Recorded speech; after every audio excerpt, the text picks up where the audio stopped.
Herkese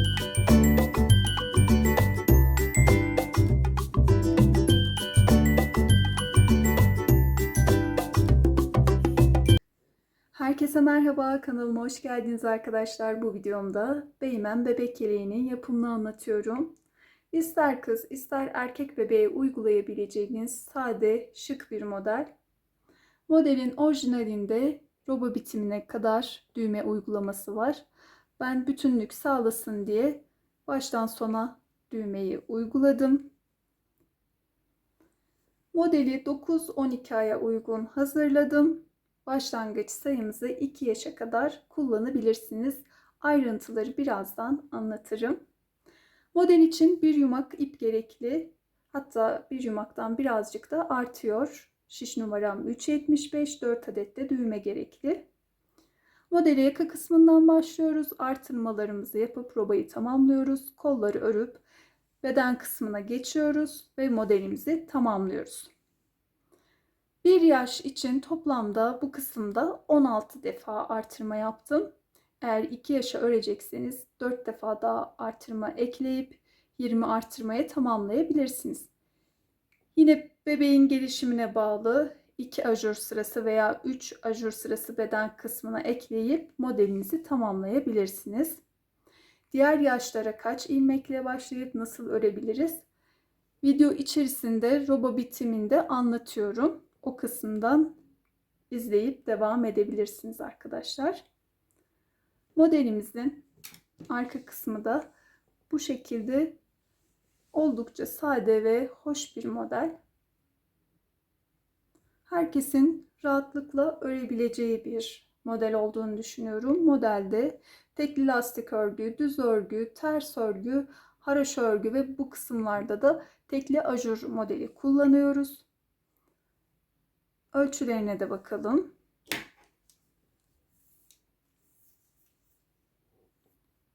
Boy 32 santim. En 26 santim. Yakadan kol altı 15 santim.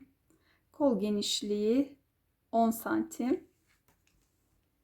Ve yaka genişliğine bakalım. Bu kısımda 11 santim. Ölçüler de böyleydi. Modeli geçmeden önce sizlerden ricam videomu beğenip kanalıma abone olarak destek vermeyi unutmayın arkadaşlar. Emoji dahi olsa yorum kısmına yorum bırakın lütfen.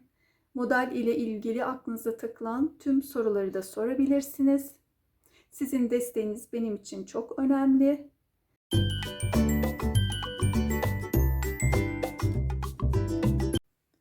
Modelde anti-peeling özellikli bebeğini kullanıyorum. 100 gram 250 metre. Şiş numaram ise 3.75. Eliniz sıkı ise 4 numara ile, gevşek örüyor iseniz 3,5 numara ile de örebilirsiniz. Modele 79 ilmek atarak başlıyoruz.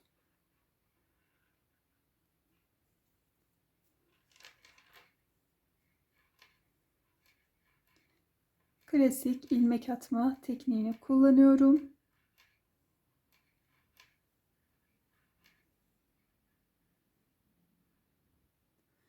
...79 ilmek attım. İpimi bağladım. Şimdi tekli lastik örgü kurulumu yapıyoruz. Baştaki ilmeğimizi ister örerek ister örmeden alabiliriz.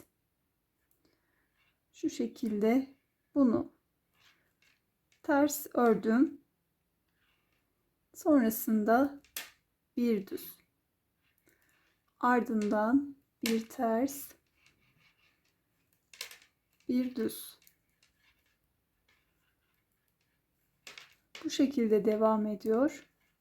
Bir ters, bir düz.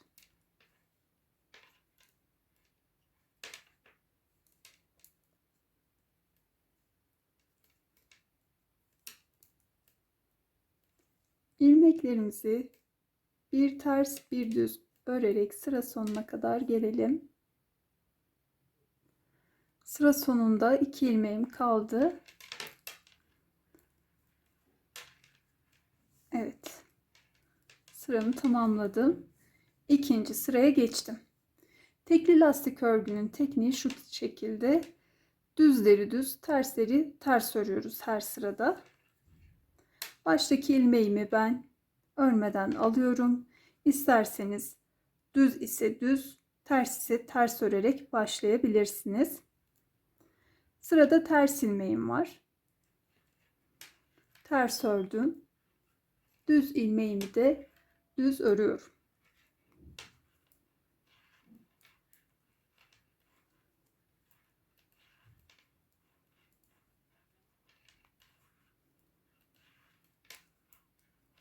Bu ikinci sıramız. 5 sıraya tamamlayalım. 5 sıra tekli lastik örgü yaptım. Ön yüzdeyim. Öreceğim bu sırada hem ilk ilmeğimizi açıyoruz hem de ayrımlarımızı yapıyoruz.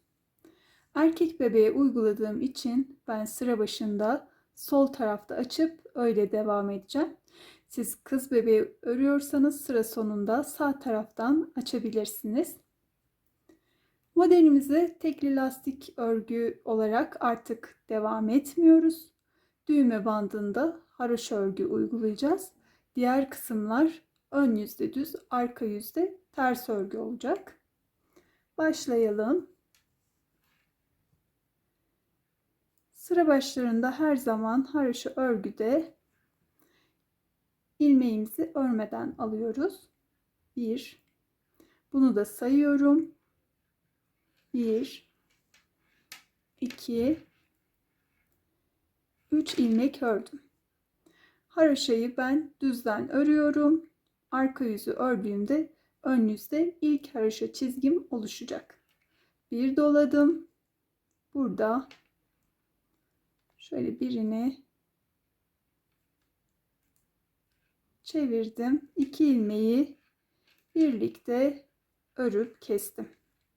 Burada daha düzgün bir görüntü elde etmek için bu işlemi uyguladım. Yani bundan sonraki haroşa ilmeklerde ilik açtığımızda bunu uygulamamıza gerek yok. Direkt ilmek kesebiliriz. 3, 5, 6, 7. 7 ilmek üzerinden düğme bandımızı ilerletiyoruz. Şimdi ön ayrıma geçiyorum.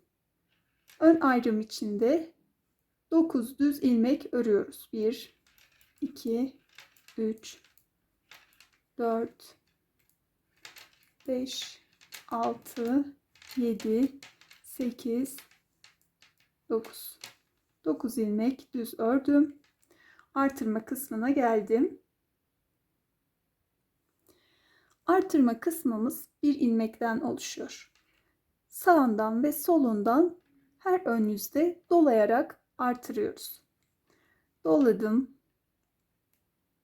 Bir düz ilmek ördüm ve diğer yanından doladım. 9 düz ilmek kol ayrımı için örüyoruz. 1, 2, 3, 4, 5, 6, 7, 8, 9. 9 ilmek ördüm. Tekrar doladım. Bir artırma ilmeğini ördüm. Tekrar doladım. Arka ayrım içinde 25 düz ilmek örüyoruz.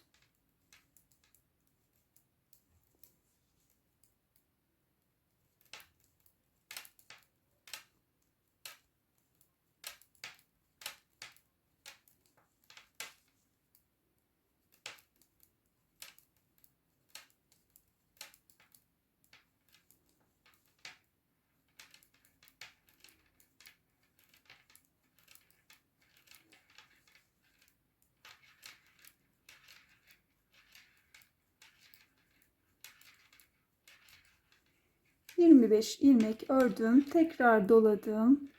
Bir artırma ilmeği ördüm. Tekrar doladım. Kol ayrımı için 9 ilmek örüyorum.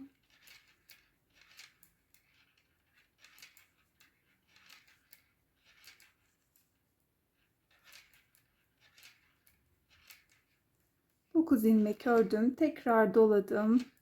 Bir düz ilmek. Tekrar doladım. Ön ayrım için yine 9 düz ilmek örüyorum.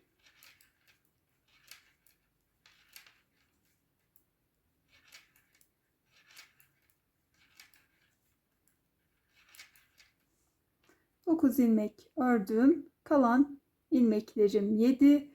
Bunları da düğme bandı için haroşa örüyorum.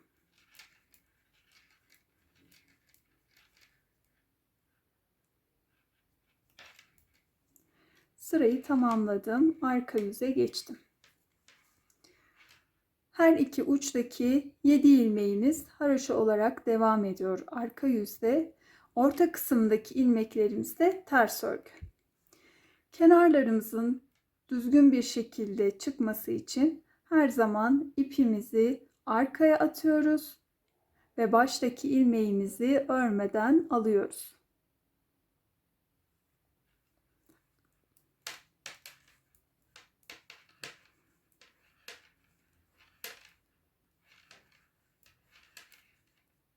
Düğme bandı için 7 ilmeğim haroşa ördüm. Diğer ilmeklerimi ters örgü yapıyorum. Diğer uçta 7 ilmeğim kalana kadar. Diğer uçta 7 ilmeğim kaldı. Bunları da haroşa örüyorum.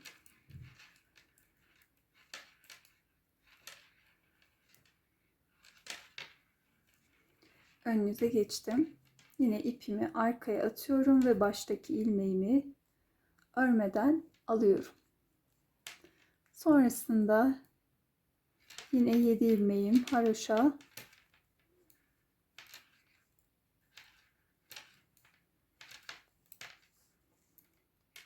ayrımlardaki ilmeklerim düz, artırma yaptığım ilmeğe kadar geliyorum.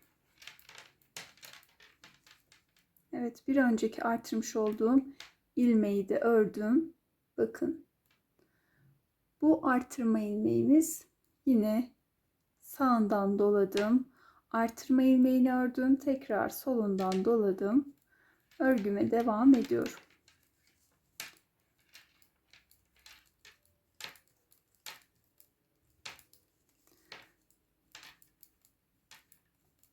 Artırma kısmını tekrar göstermek istiyorum. Bir önce artırmış olduğum ilmeği ördüm, doladım. Bu artırma ilmeğim, örüyorum. Tekrar diğer yanından dolayıp devam ediyorum. Artırmalarımızı her ön yüzde bu şekilde devam ederek ilerliyoruz. 7 ilmeğimiz düğme bandı olarak devam ediyor. Başta ve sonda.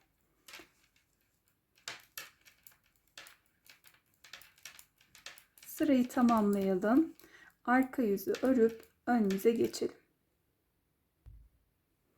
Ön yüzdeyim.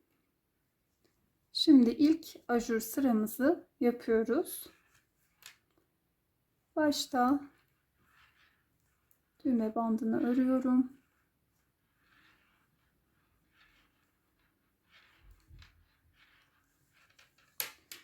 Ön ayrıma geçtim.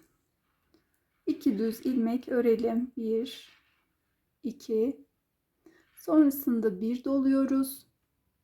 Ardından 2 ilmeği birlikte örüp kesiyoruz.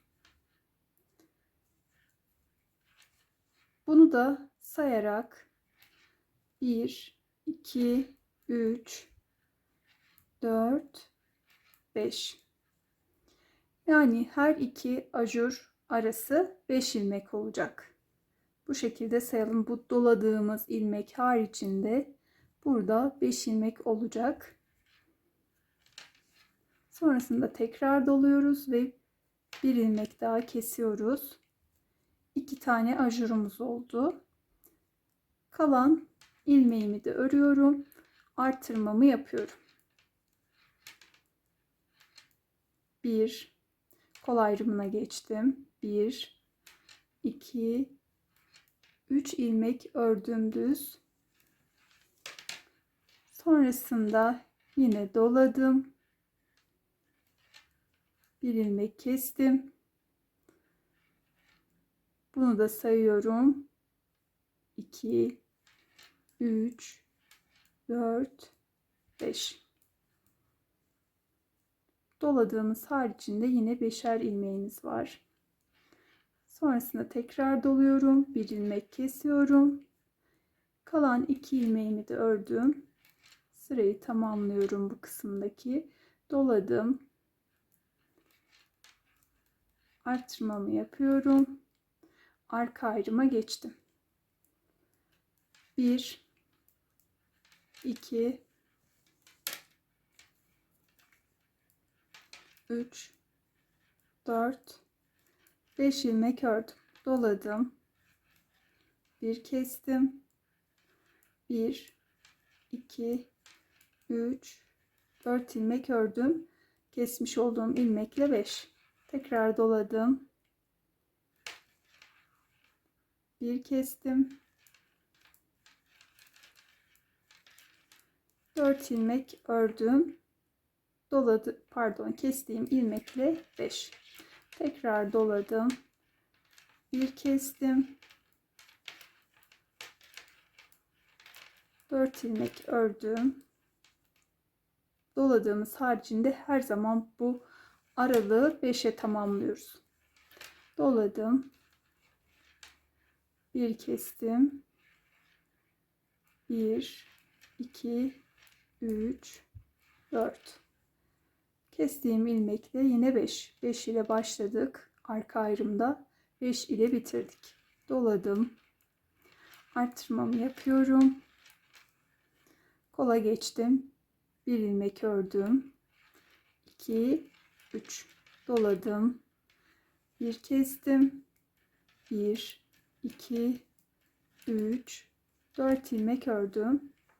Doladım. Bir kestim. Kalan 2 ilmeğimi de ördüm. Yine bu aralık 5 ilmek. Doladım. Artırmamı yapıyorum. Şimdi ön kısma geldim. Başta ne yapmıştık? 2 düz ilmek örerek modeli uygulamaya başlamıştık. Şimdi buradan hesaplıyoruz. 2 ilmeğimiz kalacak şekilde bununla bunu birlikte keseceğiz. Bu kısımda 2 ilmek kalacak. Şöyle bakalım. Doladıktan sonra buradaki artırmayı yaptıktan sonra bir ilmek örmüştüm. Bir ilmek daha örüyorum. 2. Ardından doladım. Bir ilmek kestim. Sonrasında 1, 2, 3, 4 ilmek ördüm. Doladım. Bir ilmek daha kestim. Bu bir. Kalan ilmeğim de 2. Aynı eşitlikle yapmış olduk modelimizi.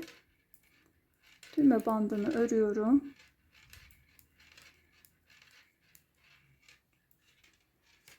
Arka yüzdeyim. Burada da yine düğme bantlarımızı haroşa örüyoruz.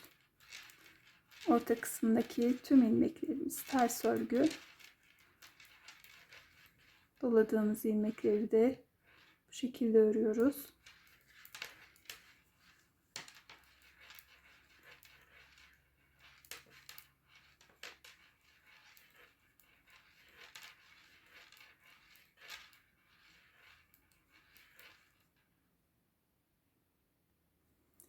Ön yüzdeyim.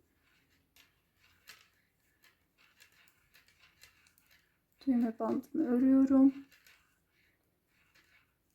Şimdi modelimize artırmalarımızı yaparak bu kısımda ön yüzde düz, arka yüzde ters örerek devam ediyoruz. Düğme bantlarımız haroşa. Şöyle bir ajurdan sonra arka yüz ördüğümüzde bir sıramız oluştu. Bir 4 sıra daha örüp ön yüze geçelim. 5 sıraya tamamladım. Şöyle bakalım. Bu ajur kısmından sayıyoruz. 2, 4 ve son sıram 5. Şimdi kaydırmalı bir şekilde modelin ikinci sırasını uyguluyoruz. Başta düğme bandımızı örelim.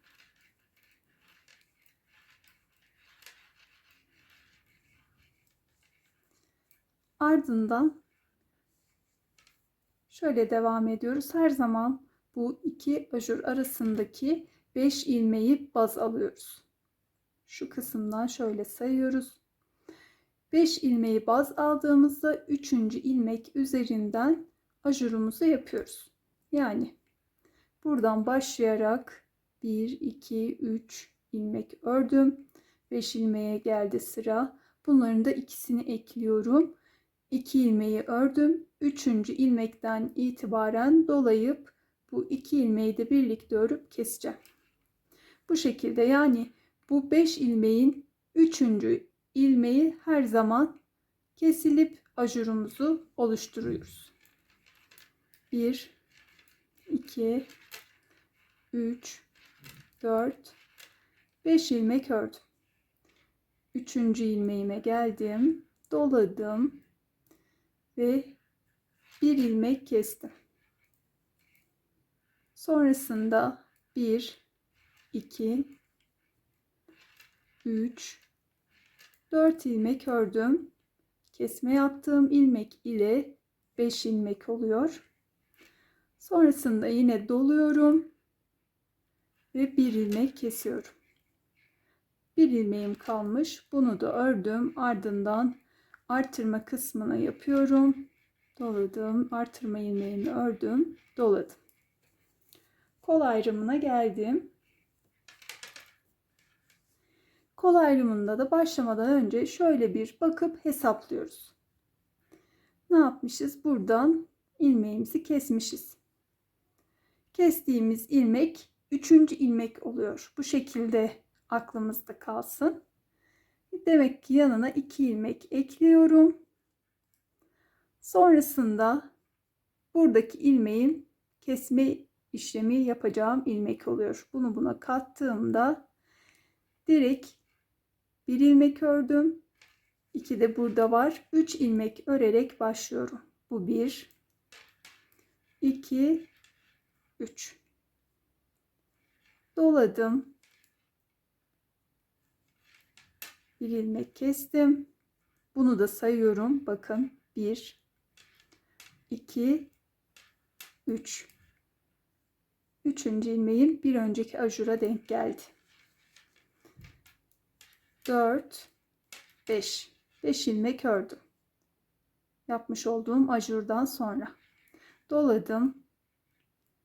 1 ilmek kestim. Bakalım.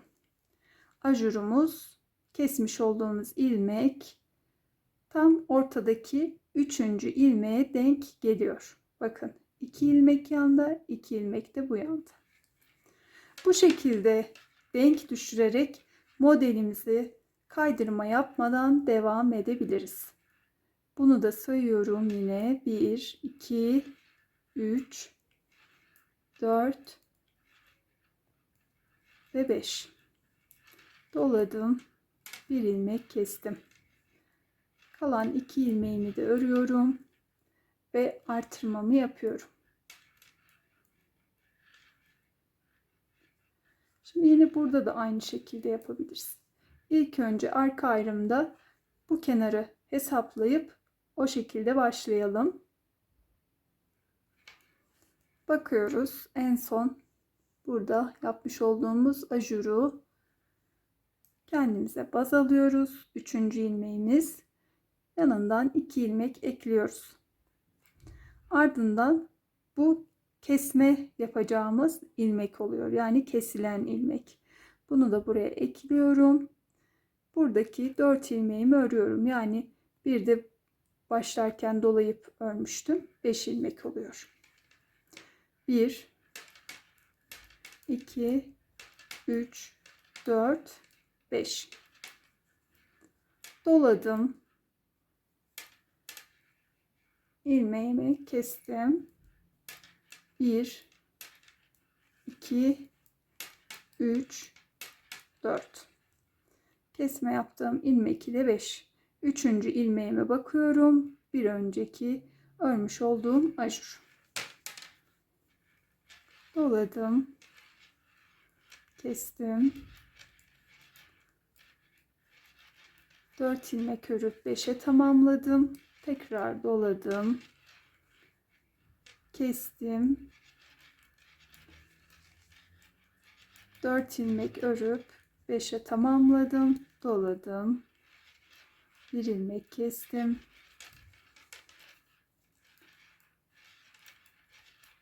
4 ilmek örüp yine 5'e tamamladım, doladım. 1 ilmek kestim. Kalan 4 ilmeğimi de örüyorum. Kesme yaptığım ilmek ile 5 oluyor bu kısımda. Artırma kısmına geldim, doladım. Artırma ilmeğimi ördüm, tekrar doladım. Şimdi yine kol ayrımını da aynı şekilde yapıyoruz. 1 2 3 ilmek ördüm, doladım. Kestim. 1 2 3 4. Bakıyorum, kesme yaptığım ilmek ile 5 ilmeğim, 3. ilmeğim yine ajura denk geliyor. Doladım. Bir kestim.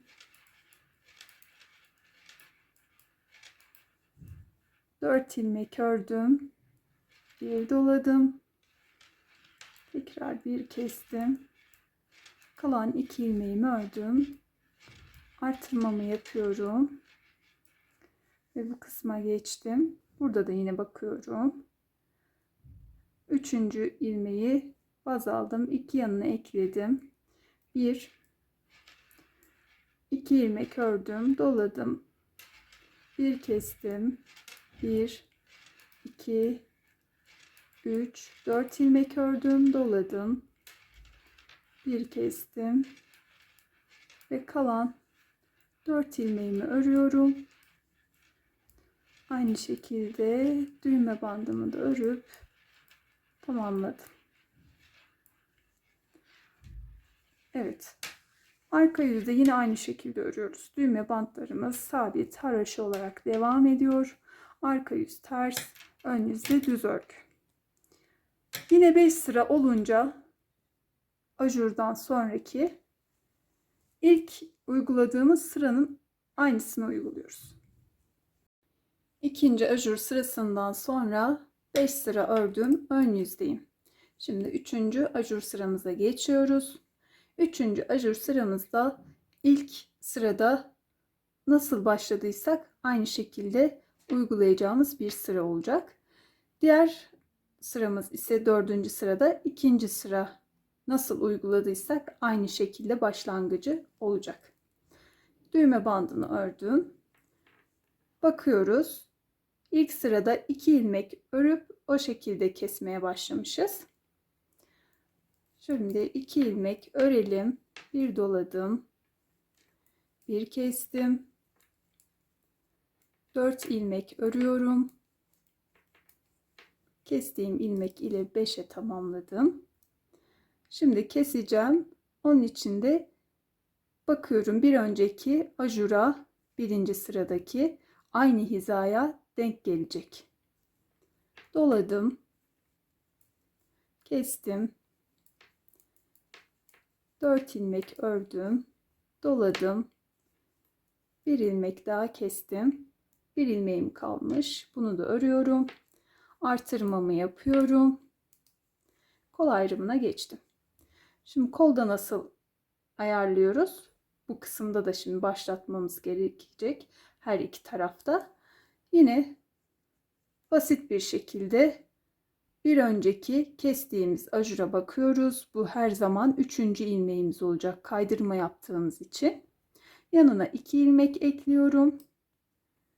Buradan da bir ilmeği kesme yaparak kullanmış olacağım. 1 2 3 ilmek ördüm. Sonrasında doluyorum. Bir ilmek kestim. 1 2 3 4. Şimdi ikinci de bakıyorum. Tam bir önceki ajura denk gelecek. İlk sırada yaptığımız ajura. Doladım, bir kestim. Artık devam ediyoruz. 4 ilmek ördüm, doladım, bir kestim.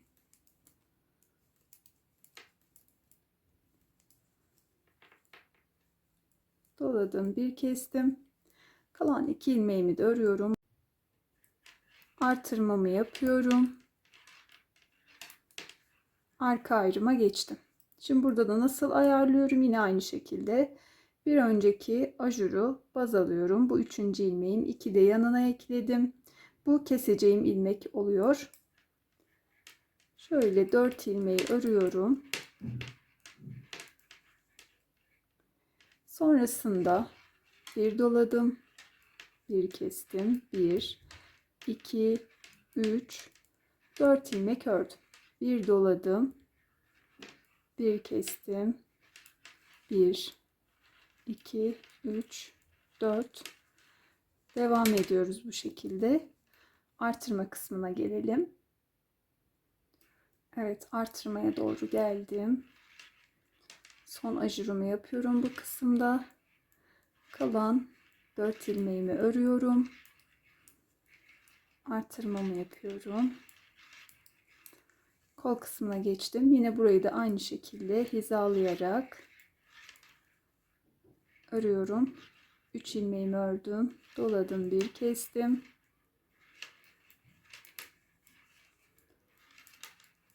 Sonrasında aynı şekilde devam ediyorum.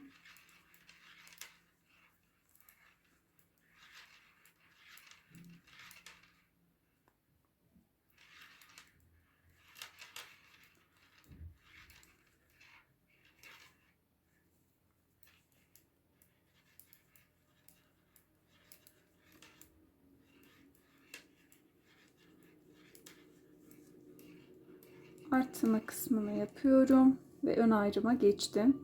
Şimdi yine burada da aynı şekilde hizaladım. 2 ilmek ördüm. Bir kestim. 4 ilmek ördüm. Kestim. Yine bir 4 ilmek.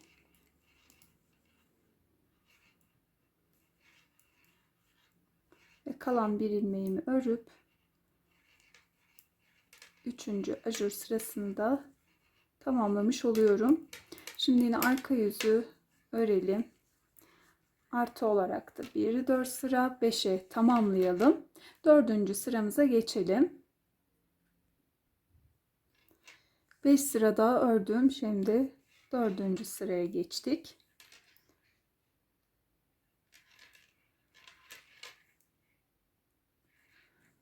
Düğme bandını örüyorum. 4. ajur sıramızda 2. ajur sırasındaki işlemi uygulayarak yapıyoruz. Şöyle bir bakalım. 1 2 3 4 5 ilmek örüp başlamışız ajuru yapmaya. 1 2 3 4 5 ilmek ördüm, doladım, bir kestim, 4 ilmek ördüm, bir ajur daha yaptım, tekrar 4 ilmek, bir ajur daha, kalan bir ilmeğimi de örüyorum, artırmamı yaptım, kol kısmına geçtim. Yine kol kısmında da bu ilmeği hizaladım, 2 yanına ekledim. Dolayıp artırdığım ilmekten itibaren 3 ilmek ördüm. Bir ajur yaptım. Ve devam ediyorum. 4 ilmek ördüm. Ajurumu yaptım. İlerlettim. Son ajurumu yaptım. Kol ayrımındaki kalan 2 ilmeğimi de örüyorum. Artırmamı yapıp arka ayrıma geçtim. Yine arka ayrımda da buradaki ajuru hizalıyorum. 2 de yanına ekledim. Bu da keseceğim ilmek. Bunun için 4 ilmek daha örüyorum.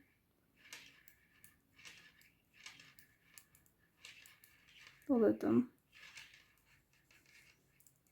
Ajurumu yaptım ve devam ediyorum. 4 ilmek ördüm. Ajurumu yaptım. İlerlettim bu kısmı da. Video çok uzamasın diye ilerleterek devam ediyorum. Kalan 4 ilmeği de ördüm. Artırma kısmını yapıyorum. 1, 2, 3 ilmek kol ayrımından ördüm. Doladım. Ajurumu yaptım. Modele devam ediyorum. Kol ayrımındaki son ajuru da yaptım. Kalan 2 ilmeğimi de örüyorum. Ön ayrıma geçtim. 1, 2 ilmek ördüm. Ardından ajurumu yapıyorum.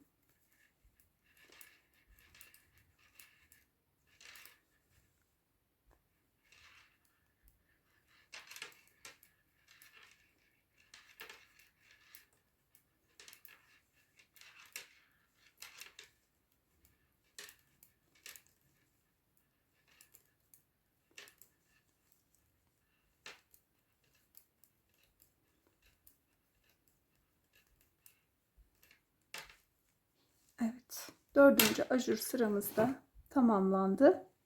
Şimdi arka yüzü örüp ön yüze geçtiğimizde şu kısma bir bakayım. 2, 4, 6, 8, 10, 11, 12 ajur sıramız olacak ön yüze geçtiğimizde.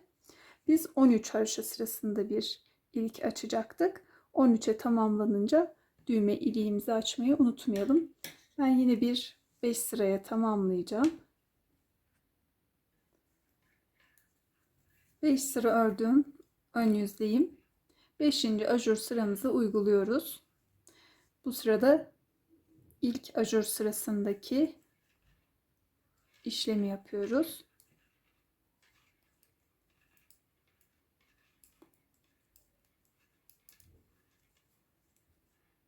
İki ilmek örerek başlıyorduk. Sonrasında ajurumuzu uygulayıp modeli devam ettiriyoruz.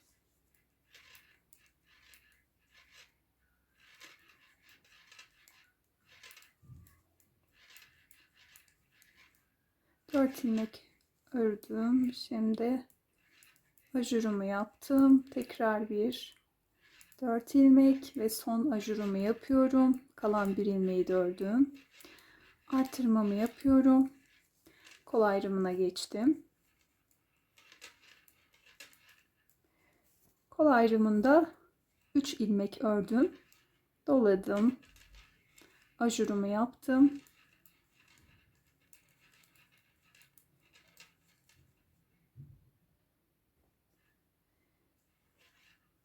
Bu kısmın sonuna geldim. En son ajurumu yaptım. Kalan 2 ilmeği de örüp artırmamı yapıyorum. Arka ayrıma geçtim. Burada da yine buradaki ajuru hizalıyorum. Şöyle doladıktan sonra 5 ilmek örmüşüm. Doladım. Ajurumu yaptım. İlerletelim. Bu kısımdaki ajuru da yaptım. Son olarak kalan 4 ilmeği de ördüm. Artırmamı yapıyorum. Kol ayrımına geçtim. 1, 2, 3 ilmek ördüm. Ardından ajurumu yaptım.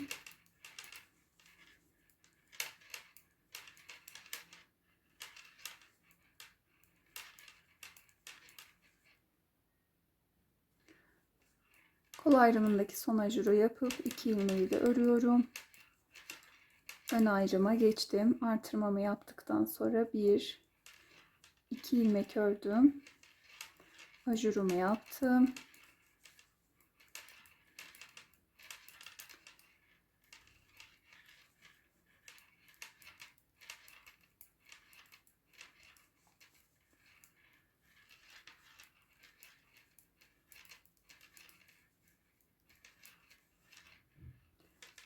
Ve ön ayrımdaki son ajur.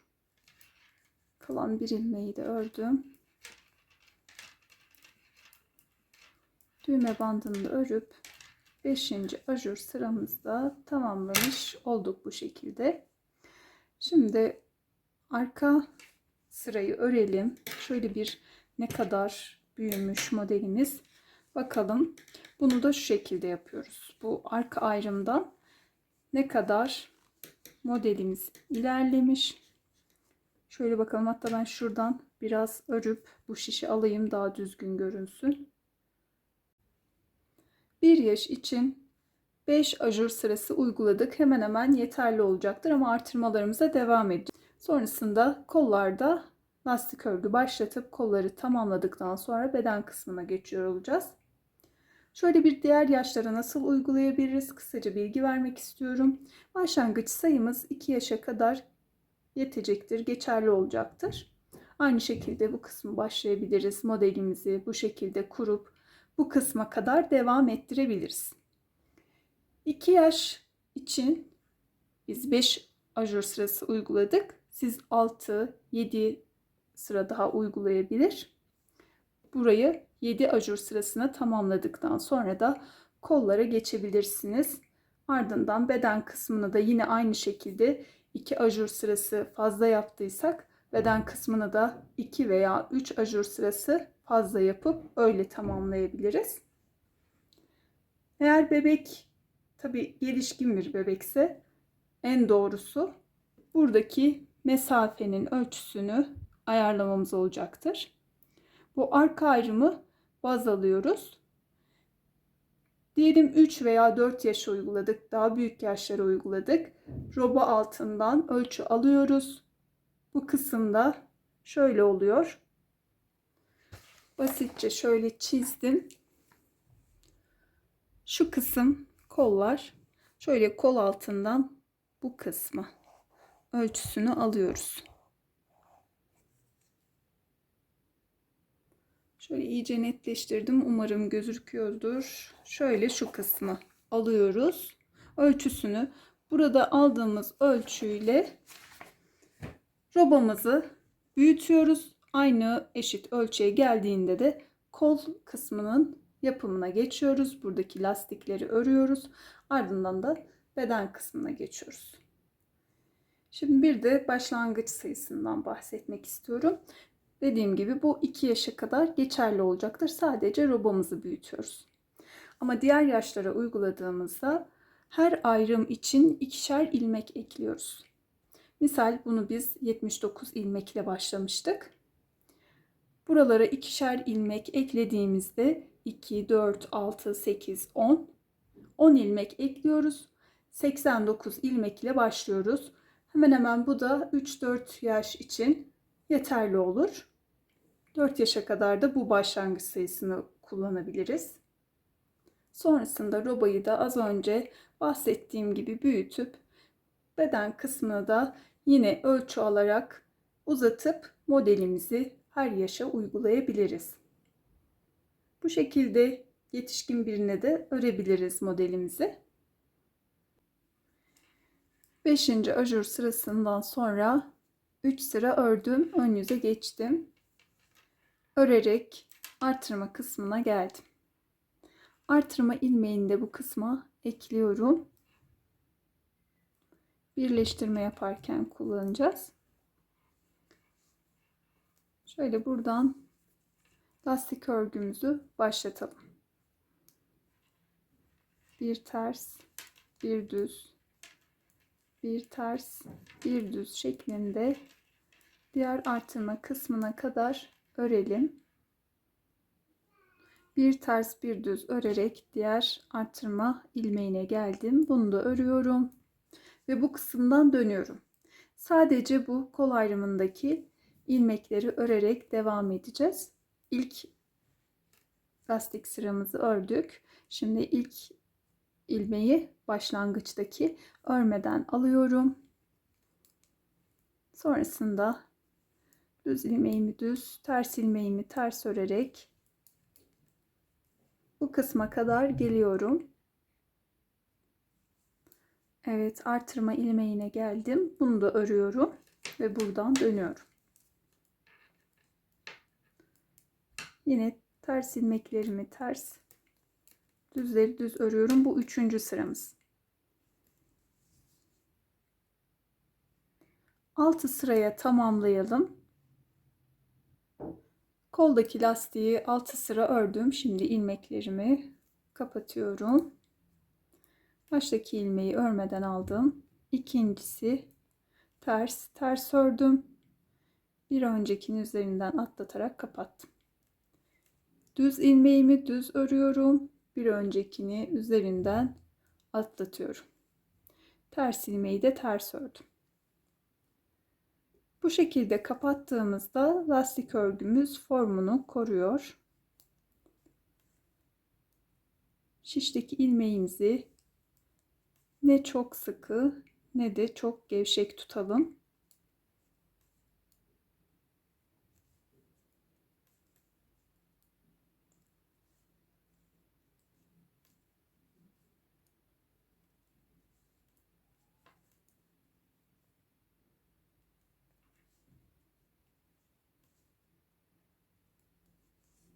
Bakın bu şekilde bir görüntü elde ediyoruz.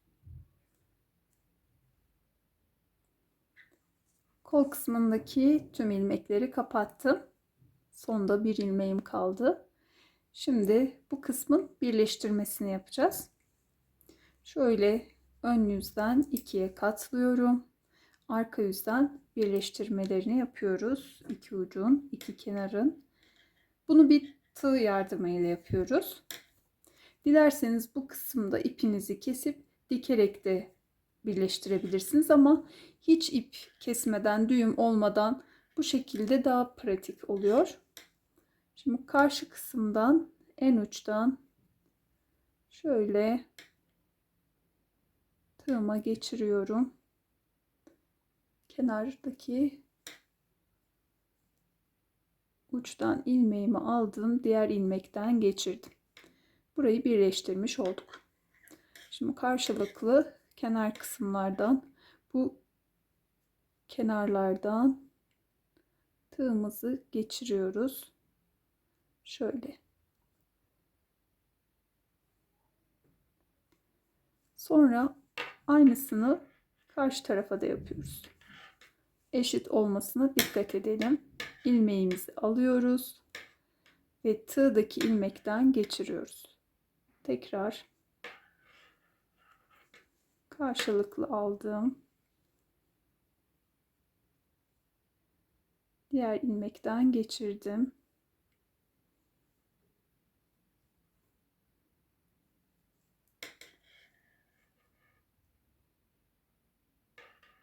Ve son.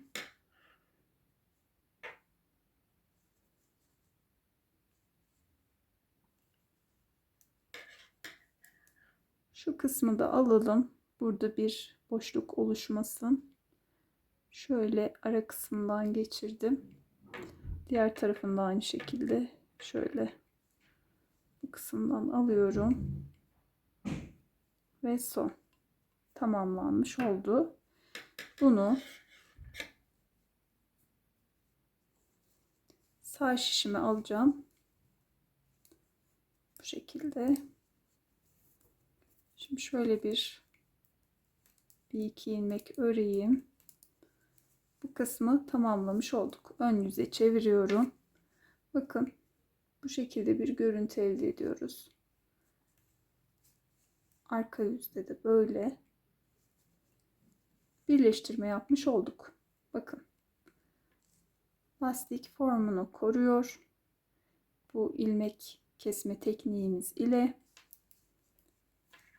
aynı şekilde diğer kolu da örüyor olacağız. Kol ayrımına gelelim.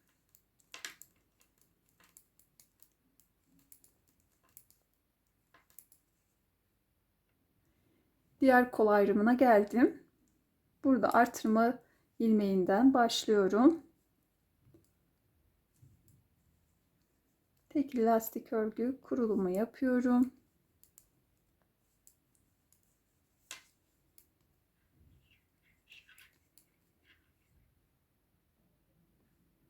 Sıra sonuna geldim. Buradaki artırma ilmeğini de örüyorum ve bu kısımdan dönüyorum. Diğer kolda yaptığımız gibi sadece koldaki ilmekleri örüyoruz.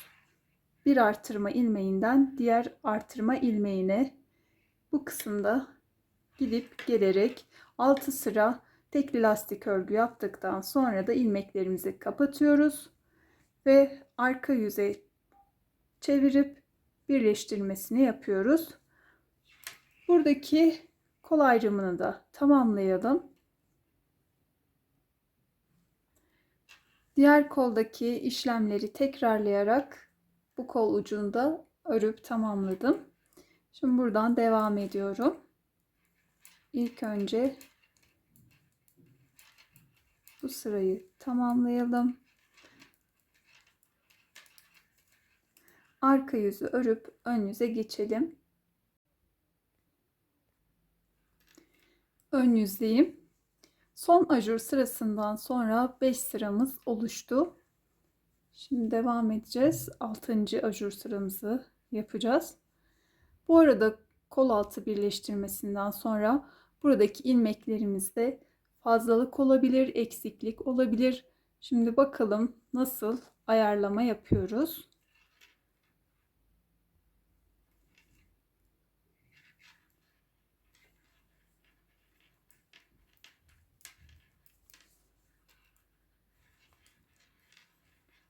Düğme bandını ördüm. Burada 5 ilmek örerek başlıyorduk kaydırma yaptığımızda.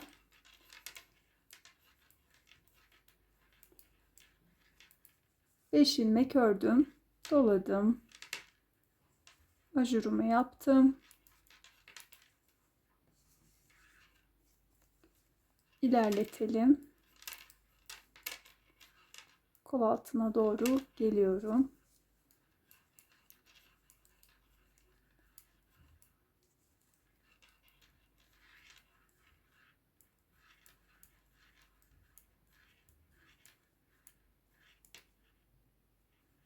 Evet, ajuru yaptım, 4 ilmeğimi ördüm. Şimdi bu kısımdan ayarlama yapıyorum. 4 ilmek ördükten sonra ajurumu yaptım. 1 2 3 4 ilmek ördüm. Şimdi bu kısmı ayarlıyorum. Buradaki ajuru hizaladığımda yanına 2 ilmek ekliyordum.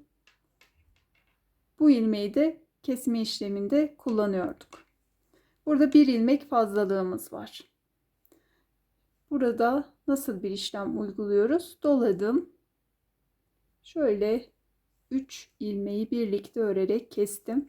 Yani burada 2 ilmek kesmiş oldum. Bir ilmek fazlalığımızı yok etmiş olduk. Devam ediyorum. Diğer kol ayrımına kadar.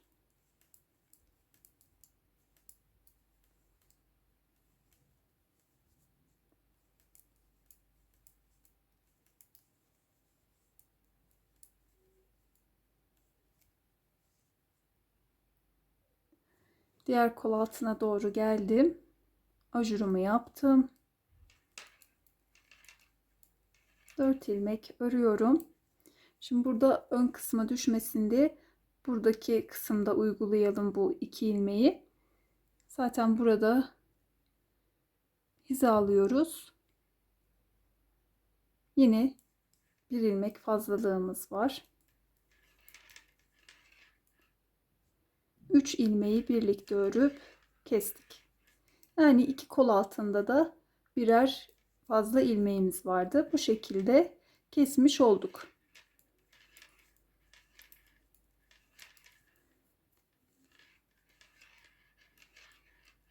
Örgümüze, modelimize aynı şekilde devam ediyoruz.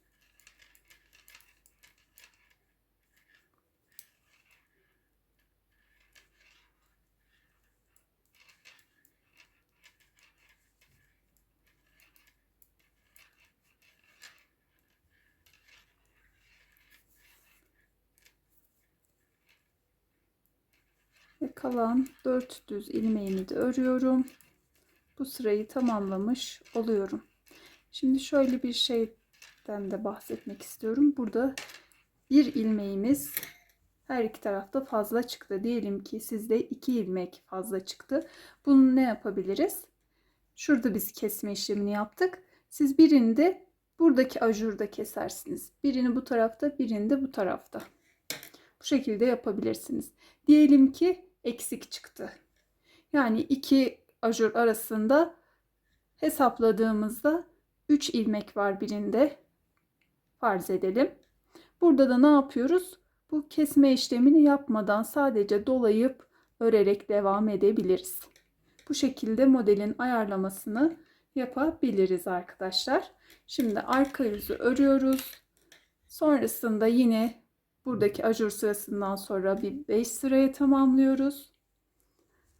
Ve 2 ilmek örüp o şekilde ajur modelini uyguluyoruz. Sonrasındaki sırada da 5 ilmek örüp öyle devam ediyoruz.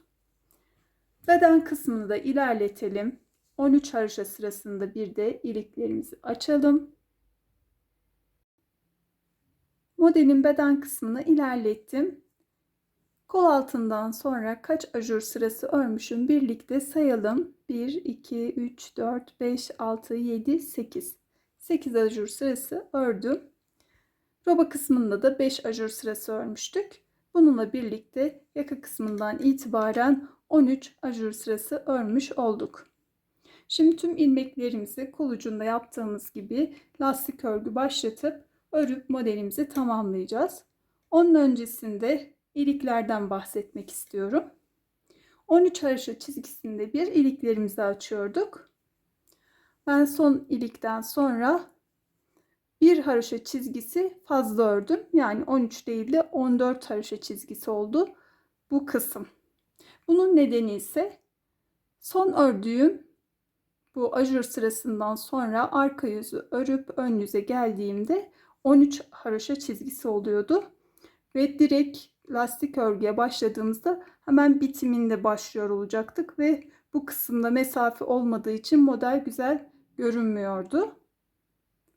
Daha güzel dursun diye bir haroşa çizgisi fazla ördüm. Yani son ajurdan sonra 3 sıra örmüş oldum. Şimdi öreceğimiz sırada son iliği açıp lastik örgüyü başlatacağım. Baştaki ilmeğimi bu şekilde örmeden aldım. Da şu şekilde alayım. Sonrasında bir ters ilmek örüyorum. Ardından bir düz. Bir doladım. Sonrasında bu doladığım ilmek, bunu düz ördüğüm için ters olacak. Bu ilmeğim de düz.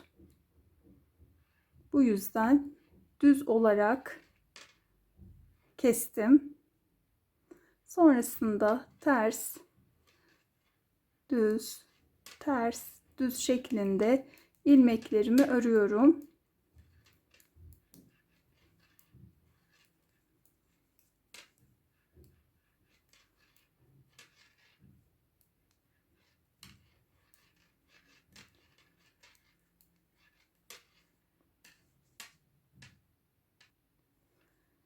Tekli lastik örgü kurulumunu yaparak sırayı tamamladım. Bu birinci lastik örgü sıramızdı. Şimdi kol ucunda yaptığımız gibi 6 sıraya tamamladıktan sonra ilmeklerini bu şekilde kapatalım. Düğmelerini de ekleyelim. Son halimizle gelelim. Modelimiz tamamlandı. Şık bir bebek yeleği elde ettik. İster kız bebeği ister erkek bebeğe uygulayabileceğiniz sade, güzel bir model oldu. Benimle birlikte bu modeli denediğiniz için teşekkür ederim arkadaşlar. Videomu beğenip kanalıma abone olarak destek vermeyi unutmayın. Kanalım aracılığıyla ördüğünüz tüm modelleri de Instagram sayfamdan bana ulaştırın. Bir sonraki modelde görüşene dek sevgiyle kalın.